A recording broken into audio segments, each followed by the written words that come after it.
ప్రభు అయిన యేసుక్రీస్తు నామంలో ప్రతి ఒక్కరికి పేరు పేరున నా వందనాలు తెలియజేస్తా ఉన్నానండి.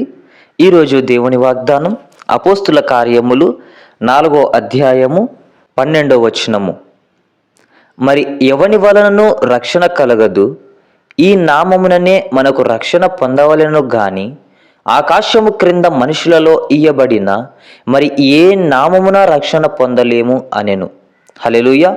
దేవుడు ఇక్కడ మాట్లాడుతూ ఉన్నటువంటి మాట, ప్రియ సహోదరి సహోదరుడా, ఈ లోకంలో ఎన్నో నామాలు ఉన్నాయి, ఎన్నో నోములు ఉన్నాయి, ఎన్నో ప్రతిష్టగాంచినటువంటి స్థలాలు ఉన్నాయి, ప్రతిష్టగాంచినటువంటి పేర్లు ఉన్నాయి, ఉన్నతమైనటువంటి స్థలంలో నిలవబడినటువంటి పేర్లు ఉన్నాయి, నామాలు ఉన్నాయి.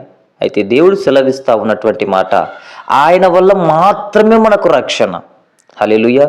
ఆయన పరిశుద్ధుడై ఉండాలి, ఆయన సత్యవంతుడై ఉండాలి, ఆయన నీతిమంతుడై ఉండాలి, ఆయన కోపింపబడక అనేక మందితో ప్రేమ సమాధానములు కలిగినటువంటి దేవుడై ఉండాలి. ఆయన ద్వారా మాత్రమే తండ్రి యొద్దకు నువ్వు తీసుకొని వెళ్ళబడతావు. ఆయన ద్వారా మాత్రమే నువ్వు పరలోకం చేర్చబడతావు. ఆయన ద్వారా మాత్రమే నువ్వు తీర్పులోనికి తీర్చబడతావు. హల్లెలూయా. ఆయనే నజరేయుడైనటువంటి యేసుక్రీస్తు ప్రభుల వారు. హల్లెలూయా. ఎప్పుడైతే ఆ ప్రభువుల వారిని నువ్వు స్వీకరిస్తావో, దేవుని నమ్మి నీవు ఎప్పుడైతే రక్షింపబడతావో, బాప్తిసం తీసుకుంటావో, అప్పుడు నీకు రక్షణ కలుగుతుంది. హల్లెలూయా.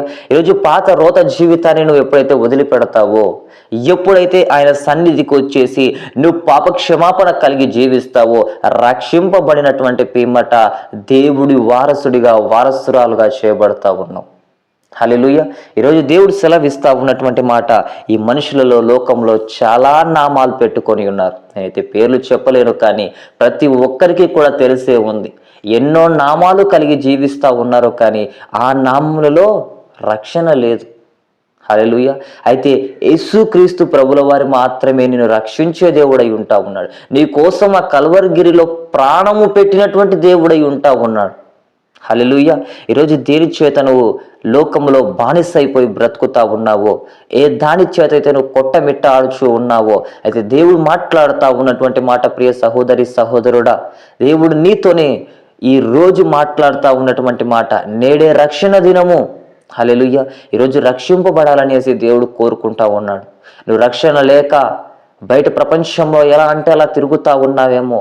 ఈరోజు అధికారులను మనం చూసినట్లయితే సీఎం దగ్గర నుంచి, మోడీ దగ్గర నుంచి, ఎమ్మెల్యే దగ్గర వరకు ప్రతి ఒక్కరూ కూడా ఏం చేస్తూ ఉంటారంటే రక్షణ కోసం రక్షణ భటులను పెట్టుకుంటూ ఉంటారు, పోలీస్ అధికారులను పెట్టుకుంటూ ఉంటారు.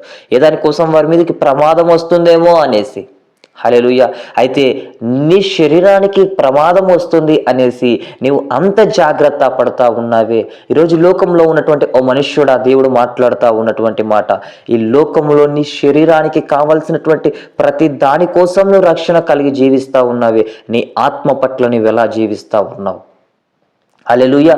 రేపు నువ్వు చనిపోయినటువంటి తర్వాత నీ ఆత్మ పరలోకమునకు వెళ్ళాలన్నా, నరకానికి వెళ్ళాలన్నా, ఈరోజు నువ్వు పరలోకానికి వెళ్ళాలి ప్రభు అనేసి, నువ్వు పరలోకంలో జీవించాలి అనేసి, నువ్వు సత్యముగా జీవించాలి, నీతిగా జీవించాలి అనేసి అనుకుంటా ఉన్నట్లయితే యేసు నామములో మాత్రమే రక్షణ ఉన్నది.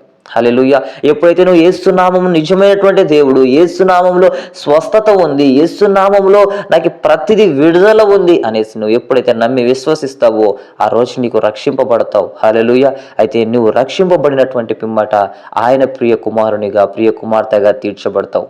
హల్లెలూయా. అట్టి రీతైనటువంటి కృప, కనికరము ప్రతి బిడ్డకి అనుగ్రహించబడును గాక. ఆమేన్. దేవుడు అటి రక్షణ కార్యం ప్రతి బిడ్డ హృదయములలో పుట్టించును గాక. ఆమేన్. దేవుడి వాక్యమును దీవించును గాక. ఆమేన్.